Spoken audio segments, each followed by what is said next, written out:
Obrigado aí por você ter Oi, aceito o nosso convite de participar aqui do meu canal. Na verdade, é mais uma conversa entre a gente. Eu estou conversando, Claudio, prazer. com alguns economistas que possam, de alguma forma, formar opinião no país, né, sobre essa grande confusão, esse grande problema que nós estamos Sim, enfrentando hoje no país, aliás, mundialmente, né?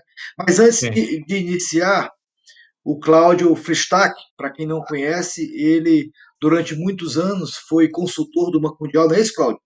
Você viveu Quer dizer, na realidade, eu comecei muitos anos atrás, põe Anza, em 84, né? Eu saí de Stanford em 84 e fui para o Banco Mundial, trabalhei 7 anos lá em Washington e voltei em 91. Eu também era professor. Nessa época era possível você combinar. Eu era professor também da Universidade de Georgetown, ah, economia. E depois, de 91 para cá, eu voltei ao Brasil, continuei como consultor deles, enfim, e também com atividades privadas, de ah. consultoria Hoje privada. você é o diretor-presidente da Interb, que é uma empresa, né, que presta consultoria, né? É E isso, o exatamente. Cláudio é um dos maiores, aqui não nenhuma modéstia, mas talvez um dos maiores, é um dos maiores especialistas no Brasil em infraestrutura, né? E aí, Cláudio, já pegando o gancho da infraestrutura, e você diretamente participou ano passado de um grande debate no Congresso sobre o novo marco regulatório para o saneamento básico no país, né? E o que a gente está falando, Cláudio, na verdade, é toda essa crise, né, de saúde que nós estamos vivendo, mas tem por trás disso tem uma questão da saúde pública muito grande, né? Sem Baixa dúvida. baixo nível de cobertura, né, de tratamento de esgoto sanitário, de coleta, né, também de lixo, abastecimento d'água.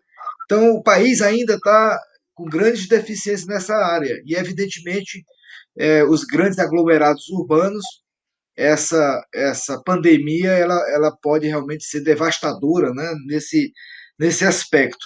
É exatamente isso, é a preocupação nossa. O Brasil há muito tempo tem baixo nível de investimento nessa área de infraestrutura, por volta aí, se eu não estiver errado, de 0,2% do PIB. Né? Então, isso condiciona a termos uma oferta de infraestrutura, especialmente para as famílias, muito ruim, muito precária. Você acha que essa pandemia ela vai chegar no momento que a gente esteja muito fragilizado no país nessa área, não acha? Olha, então vamos assim, recapitulando um pouquinho, né? Na realidade, por uma coincidência, o meu primeiro trabalho, eu fiz minha graduação também nos Estados Unidos, faz muitos anos atrás, enfim, no final dos anos 60, início dos anos 70, eu voltei.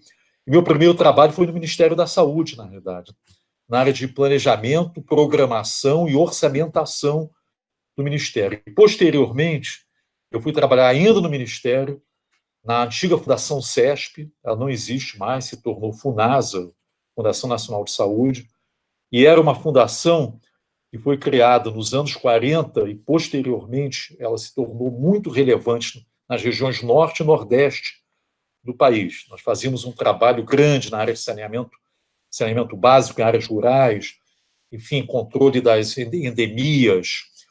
O Brasil, nós estamos falando, então, desde os anos 70. Ele avançou em muitos aspectos, mas também regrediu em alguns outros. Né?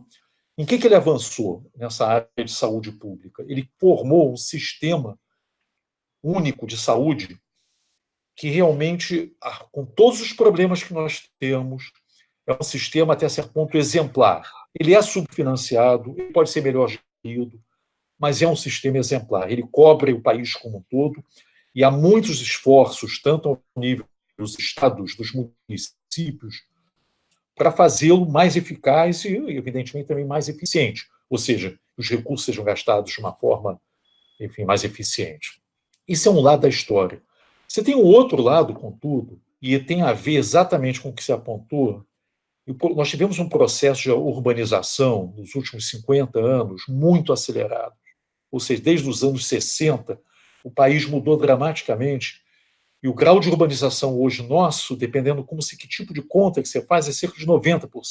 Ou seja, a grande maioria da população vive não só nas cidades, mas particularmente nas regiões metropolitanas. E, efetivamente, houve um subinvestimento muito Isso. grande, não apenas, de modo geral, em infraestrutura, mas particularmente no âmbito urbano e metropolitano. Então, estamos falando não apenas de mobilidade, nós sabemos que as pessoas gastam muito tempo, enfim, se deslocando nesse trajeto pendular, casa, trabalho, casa, mas o nosso sistema, particularmente de saneamento básico, é um sistema que eu diria o seguinte, quer dizer, é uma tragédia para o país. Uhum. Nós, país de renda média, somos um ponto fora da curva em saneamento básico. Isso tem um impacto enorme, não apenas na saúde da população, como todos nós sabemos, que é direto, mas também sobre o aprendizado das crianças. Então, houve esse subinvestimento há muitos anos, isso não é de hoje, né? Apenas fazendo uma pequena observação. Nós investimos em infraestrutura física como um todo, público e privado, cerca de 2% do PIB. Um pouquinho a menos, às vezes, um pouquinho mais.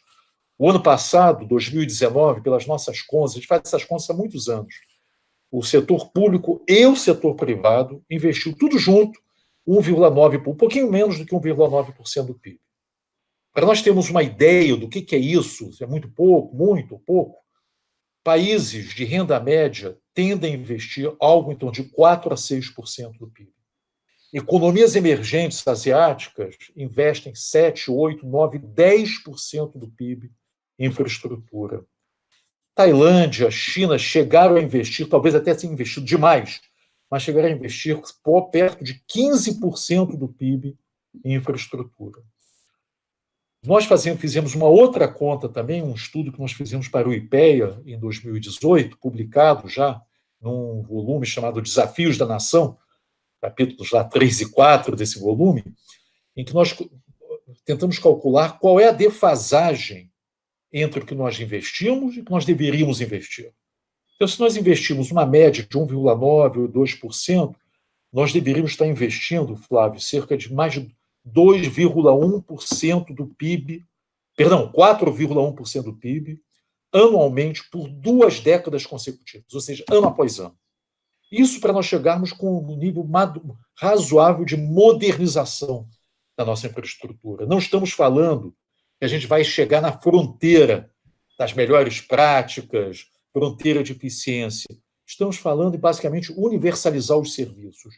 Não necessariamente chegar na fronteira. Para chegarmos à fronteira, teríamos que investir 6% a 7% consecutivamente, ano após ano, enfim, por 2 décadas. Então, voltando essa epidemia, o coronavírus, pega o nosso país, eu diria assim, em certa medida, de calças curtas, por assim dizer, né? Ou seja, pega com deficiências muito grandes em infraestrutura física e infraestrutura social. Tratamento de esgoto, né, Claudio? Só tratamento de esgoto dos domicílios não chega a 40% no Brasil, né?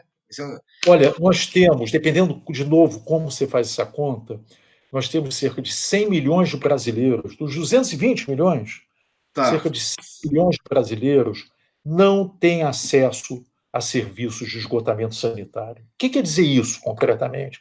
O esgoto é jogado Exato. na rua, nos córregos, não é tratado. Pior, se nós olharmos o censo escolar do INEP de 2018, os números são muito tristes, Flávio. Uma parte considerável das nossas escolas não tem esgotamento sanitário. Os banheiros são deficientes. Muitas não têm água corrente. O censo escolar do INEP é um censo exemplar, no seguinte sentido, ele dá uma radiografia, digamos assim, precisa do que estão, de onde é que nossas crianças, as crianças brasileiras estudam. Muitas, milhões de crianças estudam, desculpe a expressão, no esgoto e moram no esgoto, por assim dizer. E essa pandemia pega o país numa situação de grande deficiência. Muito difícil. Quer dizer que o brasileiro mergulha no esgoto e sai incólume é de uma irresponsabilidade tremenda. Porque, na realidade, não é verdade isso. Verdade. Os índices nossos... Eu vou dar apenas um exemplo. Pegar uma cidade, não no Nordeste, as pessoas pensam muito, o Nordeste é pobre. Vamos pegar uma cidade no Rio Grande do Sul. Vamos pegar a cidade de Uruguaiana. Entre 2011 e 2018, com a entrada do setor privado para ampliar o esgotamento sanitário, Flávio, o número de pessoas com morbidade, ou seja, doenças entéricas, que tiveram que ir para o SUS, evidentemente, enfim, caiu. Nesses anos, quando o esgotamento sanitário, por exemplo, em Uruguaiana, tinha apenas 11% dos domicílios ligados à rede de esgoto. Isso é uma cidade no Rio Grande do Sul, razoavelmente moderna, 11%. Em 2018, chegou a 90%. Houve um esforço, fizeram uma concessão ao setor privado, chegou a 90%. O número de pessoas com doenças entéricas caiu, que procuraram o SUS, caiu de mais de 3 mil em 2011 para pouco mais de 100 em 2019. Então, dizer que as pessoas mergulham no esgoto e nada acontece, realmente é uma irresponsabilidade, é uma mentira. Isso não é verdade. Isso é uma brincadeira de péssimo gosto. Cláudio, agora voltando à questão da infraestrutura domiciliar, o Brasil tem uma característica diferente, quer dizer, bem diferente a vários países desenvolvidos, ou mesmo de renda média, porque a gente tem grandes aglomerados urbanos, como você falou no início, ainda mais vivendo em condições muito precárias. Talvez essa pandemia que afirma que ainda está começando no Brasil, estamos escalando o morro, a preocupação é muito grande, né, Claudio, nesse aspecto também? Eu acho que quando nós estamos falando de infraestrutura, evidentemente, a infraestrutura é lato sensu, né? Isso. Quando nós falamos de infraestrutura urbana, estamos falando em mobilidade, evidentemente. Nós temos uma crise de mobilidade, né, Flávio, em todas as regiões metropolitanas, inclusive em cidades médias. Estamos falando, evidentemente, em saneamento básico. Temos uma enorme saneamento básico em Coleta praticamente de lixo, abastecimento d'água. problemas de coleta de lixo, que é a parte, enfim, seca, entre aspas, mas estamos também falando em habitação. Exatamente. Nós tivemos um esforço que foi feito, que é o Minha Casa Minha Vida, mas, infelizmente, o Minha Casa Minha Vida foi muito mal executado, de modo geral. Há exceções.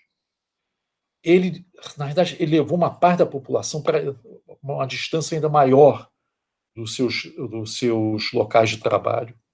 Gastou-se centenas de bilhões de reais nesse programa e, efetivamente, o número de famílias que continuam vivendo em padrões que a gente chama habitação substante, habitações precárias, continua o mesmo e chegou a aumentar em anos recentes.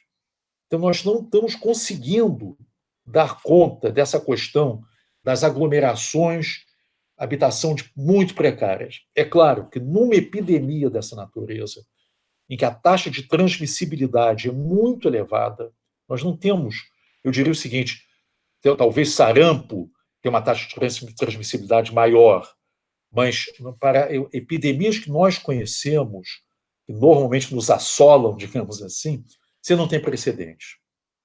Então, nós temos hoje uma situação em que todos nós tememos, todos. Eu acho que qualquer Cláudio, pessoa... só pegar um raciocínio seu.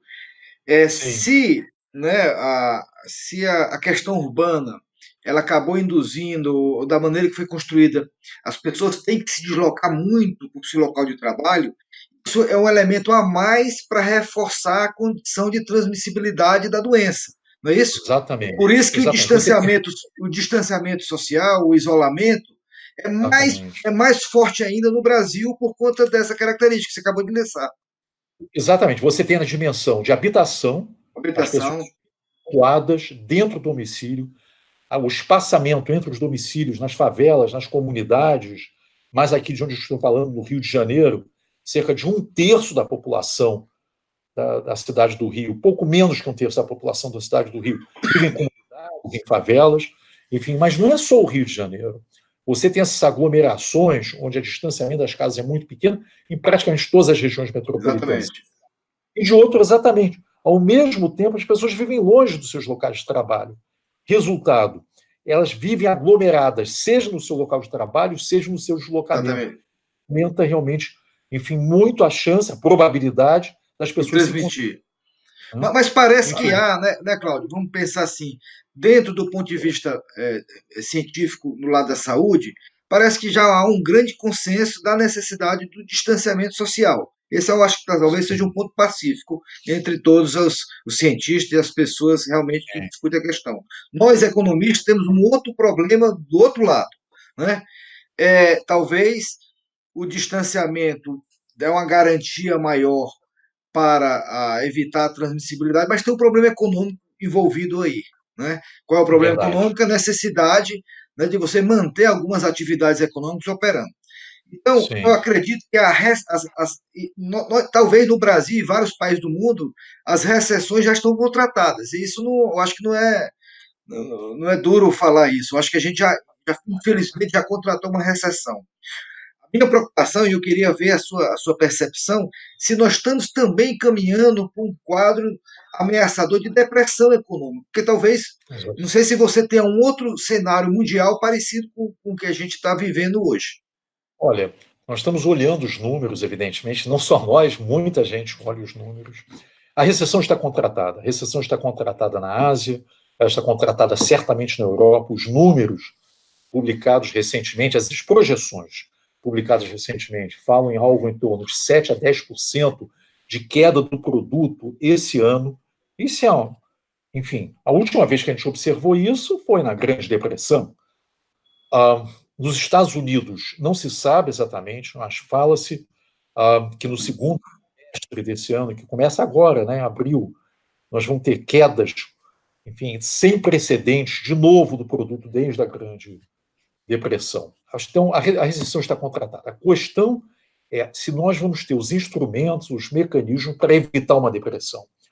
Que todos os governos estão tentando e estão efetivamente injetar recursos, em primeiro lugar, na mão dos consumidores, em segundo, dos trabalhadores, né? Em segundo lugar, na mão das pequenas e médias empresas, em terceiro lugar, na mão das empresas, de modo geral, para evitar um quadro de depressão. Cláudio, mas só te interrompendo, nós temos aí dois choques muito fortes, tanto o lado da oferta como o lado da demanda, né? Quer dizer, Sim. medidas teriam que vir de um lado e de outro para tentar, de alguma forma, minimizar o prejuízo. Você não acha? É, vamos lá, eu acho que nós não temos, eu diria o seguinte, nesse sentido, não há precedente. Quer dizer, talvez tivesse precedente, tem alguns estudos sobre a gripe espanhola, enfim, o que aconteceu 100 anos atrás, né? Exatamente 100 anos atrás, 2018, 2020. Perdão, 1918 e 1920. Eu acho que agora, o que você tem, assim, o que nós temos no curto prazo, Flávio, para nós organizarmos até a maneira de a gente enxergar as coisas. Isso. No curtíssimo prazo, nós temos uma enorme incerteza. Nós não temos números ainda confiáveis de quais são as consequências, a dimensão, a ordem, a magnitude das consequências para esse ano, para o próximo ano. Então, nós temos, assim, é como se estivéssemos pilotando numa época pré-radar no meio da nuvem. Cláudio, mas conseguimos... só um argumento. Essa Sim. incerteza ela é potencializada não só no Brasil, mas no mundo todo, pela falta de lideranças que possam, vamos dizer assim, Sem dúvida. mostrar cenários possíveis que a gente saia dessa situação. Você não acha? Aqui mesmo no Brasil, essa disputa entre Sim. governadores, presidente da República, isso potencializa Assim. as incertezas. Exatamente. Eu acho que esse é um ponto fundamental. A incerteza está dada. Independente de qualquer outra coisa, a incerteza está dada, porque é uma situação sem precedentes, você não tem um caminho óbvio. Agora, o que realmente poderia reduzir ou minimizar a incerteza, num primeiro momento, é liderança, não apenas no plano global, como no plano nacional. Você tem líderes que conseguem fazer isso, alguns líderes, pelo menos no âmbito nacional. A Angela Merkel, na Alemanha, é uma líder dessa natureza. O próprio Macron, na França, é um líder dessa natureza. O primeiro-ministro de Singapura é um líder dessa natureza. Uma pessoa que, enfim, centrada, que consegue explicar à população a dimensão do problema, os desafios e também transmitir uma certa calma. Infelizmente, aqui no Brasil, esse conflito enfim, que está se acirrando, em vez de estar se reduzindo, entre o presidente de um lado e sua família e as pessoas que estão lá no Planalto, os governadores, os prefeitos, isso obviamente é muito ruim. Dentro desse quadro de certeza, isso aguça o grau de incerteza. No curto prazo, dentro desse quadro, que já é um quadro extremamente difícil, nós vamos ter que nos apoiar, em primeiro lugar, com o Congresso. No fundo, é a casa do povo mesmo, você não tem como. Enfim, e com decisões que venham do Ministério da Economia. Eu entendo que o Ministério da Economia permanece sendo um centro de racionalidade dentro do governo. Enfim, é muito importante que esse ministério continue com um grande protagonismo no governo, dentre outros ministérios, mas eu diria que é o maior centro de racionalidade no governo, e também se apoie nos governadores que estão tentando lidar com uma situação de enorme complexidade com instrumentos limitados, porque os governos estaduais, e muito menos os governos municipais, eles não conseguem hoje, eles não emitem moeda, por definição. E nem vende título, né? Não vendem, não emitem, conseguem emitir dívida. Título, tem as garantias do Tesouro. Então, os governos estaduais têm muitas limitações, e dentro dessas limitações, eu diria que a maior parte dos governadores estão tentando fazer o máximo possível. Entendem a gravidade do problema, porque, afinal de contas, os governadores estão muito mais próximos da população. Exatamente. Que está o Planalto. O Planalto vive, às vezes, eu não diria sempre, vive uma certa ilha da fantasia. A gente brinca que a Brasília é uma ilha da fantasia. Eu não gosto de classificar a Brasília como ilha da fantasia, mas tem um pouco de uma remoção, digamos assim, da realidade. A realidade é sentida pelos governadores e pelos prefeitos. Estão muito colados à população. Então, a responsabilidade dos governadores e dos prefeitos é enorme, só que eles não têm os instrumentos. Ou melhor, têm os instrumentos, mas são muito limitados. Então, você tem, de alguma forma... E ainda mais, né, Cláudio, um detalhe. Grande parte dos estados brasileiros também já vem de uma situação fiscal muito ruim, né? Já visto Rio de Janeiro, Rio Grande do Sul, Minas Gerais, Goiás, né? Aqueles que sim, exatamente. Aqueles que, né, fizeram o dever de casa conseguem até dar uma resposta mais rápida, mas a grande maioria, a grande parte da população vive em estados com uma situação fiscal muito, muito difícil, né? Muito frágil. Algumas coisas estão sendo feitas, suspensão do pagamento da dívida, enfim, uma situação de tal complexidade. Quer dizer, o que você vai fazer? Os estados, eu diria o seguinte, como é que os estados vão abrir mão da sua receita? Exato. Quem é que vai bancar essa conta? Eu acho que é possível você ter respostas de nas próximas 2-3 semanas, mas a duração, o problema é que a duração dessa questão não está dada. Você pode durar 4 semanas, 8 semanas, 12 semanas. Exato. O primeiro-ministro de Singapura, que é um dos líderes que eu diria com maior racionalidade, mais bem preparado do mundo hoje, ele fala em 1 ano. Ele fala numa segunda rodada de reinfecção. Hoje, a China, se você, Flávio, quiser ir para a China, você não é admitido na China. Você não entra. Não há Mesmo os cidadãos chineses, eles colocam nos hotéis separadamente, separa as famílias. Por quê? Qual é o grande medo da China hoje? Reinfecção, uma segunda rodada de infecção. Então, nós temos essa incerteza enorme. E o que nós precisamos nesse momento, acima de tudo, é, em primeiro lugar, racionalidade nas decisões. Decisões informadas. Racionalidade que você está se referindo é baseada na ciência. Exatamente, baseada na ciência, baseada em evidência. Em evidência. Nós não podemos mais tomar decisões de políticas públicas baseadas no achismo, no cheiro, e muito menos no imperativo político, seja por causa da reeleição, seja porque você é meu inimigo político. Nós temos que deixar a política de lado.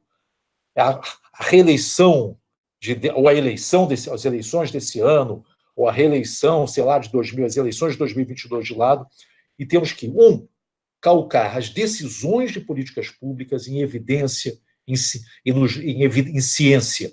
E quem faz ciência, temos que olhar quem está fazendo ciência, quem produz evidência e quem faz ciência. De qualidade. Precisamos, consequentemente, de maior coordenação no âmbito das políticas públicas e no âmbito dos governos. Se nós tivermos divergências da natureza que nós estamos observando no Brasil, vamos embarcar, nós estamos contratando uma tragédia para esse país.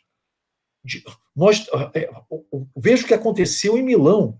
O prefeito de Milão usou, aliás, nós, aparentemente o governo federal, enfim, usou o slogan lá de Milão, Milão não pode parar. Aqui o pessoal está falando, o Brasil não pode parar. Bem, Milão não pode parar, e o prefeito agora está vindo a público pedir desculpas e dizendo como ele errou em propagar esse slogan. Enfim, porque nós temos milhares de mortes na cidade, o sistema público, o sistema de hospitais da Lombardia, particularmente de Milão, entraram em colapso. Cláudio, então, sim. Não, pode finalizar, desculpa. Não, então é o seguinte, políticas públicas não podem ser baseadas, como se baseou no passado, e todos nós criticamos, em achismo, em voluntarismo, em eleitoralismo, sei lá qual seria o nome disso, imperativo político, tá? Chamar isso ciclo eleitoral. 1. 2. Os governantes necessitam assumir sua responsabilidade. Quem não assumir sua responsabilidade tem um único caminho, vai para casa.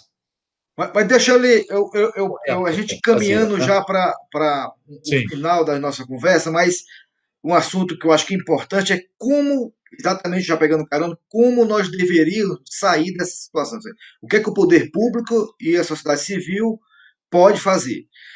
Recentemente, o governo Trump ele baixou um pacote de 7,6% do PIB americano para rever essa situação, mais de $1 trilhão. Se fosse computado isso para o Brasil, seria aí por volta de 550 a 600 bilhões de reais. Não é isso? Do ponto de vista do setor público, a gente pode imaginar se o que ele está fazendo é suficiente, mas tem uma outra questão também. O que a sociedade civil, ou os servidores públicos, ou os grandes bancos que ganharam muito dinheiro nesses últimos anos no Brasil. Eu acho que o setor público sim tem que fazer a sua parte, mas a outra tem que chamar a outra parte, as outras partes da sociedade para encaminhar uma solução. Você não acha que tem que dividir essas responsabilidades? Certamente. Eu acho o seguinte, a crise que nós estamos passando, como ela não tem precedentes, tem um grau de incerteza muito grande, é um esforço do governo, certamente, de todas as instâncias do governo, mas é um esforço da sociedade também. É um esforço de todos. E é um esforço também dos setores que ganharam dinheiro no passado, que são muito capitalizados. Então, vamos começar. É assim, em primeiro lugar, os bancos comerciais. Eu acho que qual é a função dos bancos hoje? É irrigar, fundamentalmente, a economia com recursos, irrigar, em particular, as pequenas e médias empresas. Cabe, nesse momento, a estruturação de um fundo garantidor. Isso. Ele disse que não irriga e não dá funcionamento, porque quem vai garantir? Voltado às pequenas e médias empresas. Eu discordo da ideia que esse fundo garantidor tem que entrar com recursos públicos. A pressão sobre os recursos públicos já é enorme. Já é por outro lado, para a saúde, né?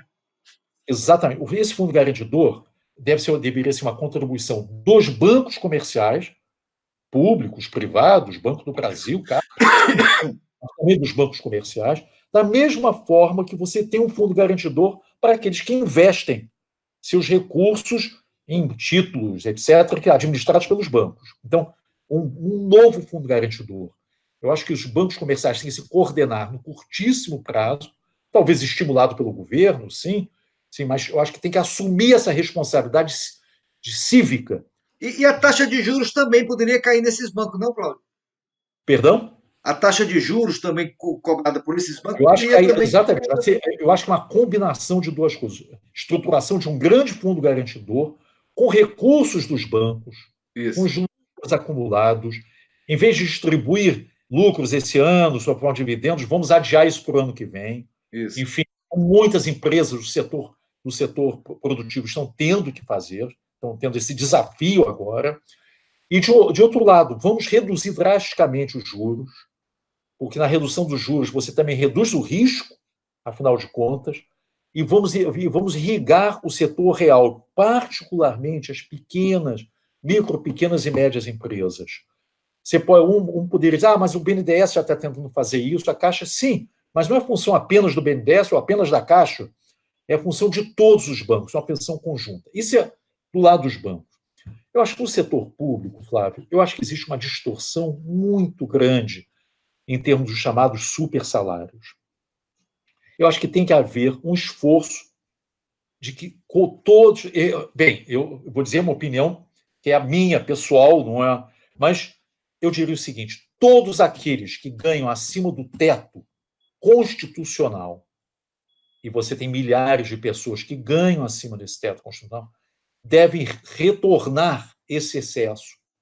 Seja salário, ter os penduricários, etc., devem retornar isso para o Tesouro. Seja para o Tesouro Estadual, seja para o Tesouro Federal. Mas seria um imposto Eu acima diria que determinado. deveria ser, a rigor, um imposto 100% acima do teto. E olha que o teto não é acima de R$ 30.000 por mês. Estamos numa emergência.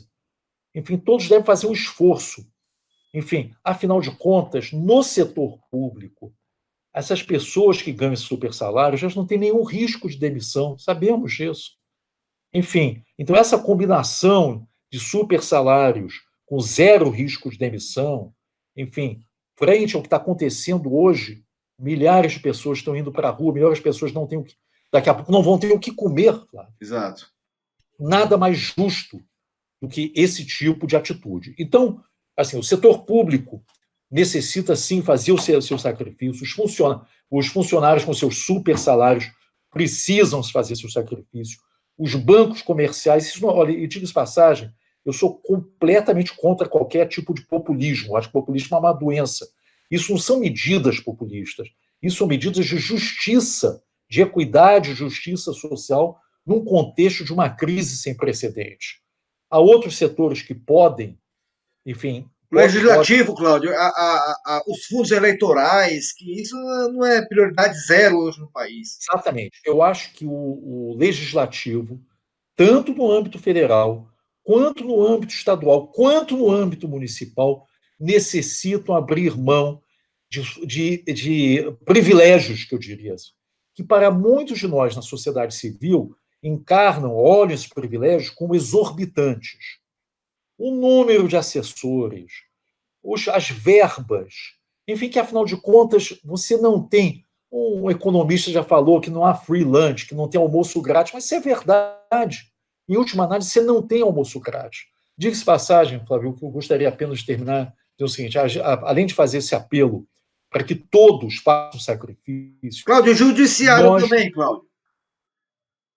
Todos, isso se aplica a todos. Assim, os tribunais, etc., têm também uma margem, digamos assim, de recursos que hoje, infelizmente, não estão, ou às vezes não são usados, ou às vezes são usados de uma forma completamente extemporânea. Você vai construir novas sedes, novos elefantes brancos, não tem nenhum sentido. Todos nós temos que nos conscientizar de duas coisas. Sabe? Em primeiro lugar, vive-se uma emergência, e essa emergência pode ser em 2020, continuando em 2022 até 2022. Não se sabe. Nós temos que nos precaver, usar o princípio da precaução, e todos nós na sociedade temos que contribuir. Primeiro ponto. Segundo ponto, esse endividamento do setor público vai nos perseguir nos próximos 10 anos. Nós não devemos nos enganar. Se alguém acha que nós podemos ampliar a nossa dívida bruta em 7, 8, 9, 10%, saindo de 76%, 77% do PIB, possivelmente para 85%, chegando talvez até 90% do PIB, dependendo da demanda que nós temos dos públicos, que isso não vai ser pago, isso vai ser pago, porque isso vai ameaçar a solvência do país. Como é que nós vamos pagar? Vai ser uma mistura, sinto dizer, de mais tributos e possivelmente mais inflação. Não vai ter alternativa. Então, o que nós estamos olhando é uma década de sacrifícios. Então, todos nós vamos ter que contribuir.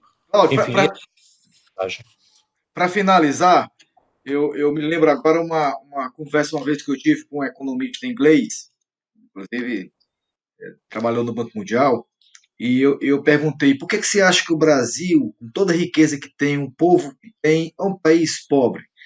E ele olhou para mim e disse o seguinte, porque vocês nunca tiveram uma guerra.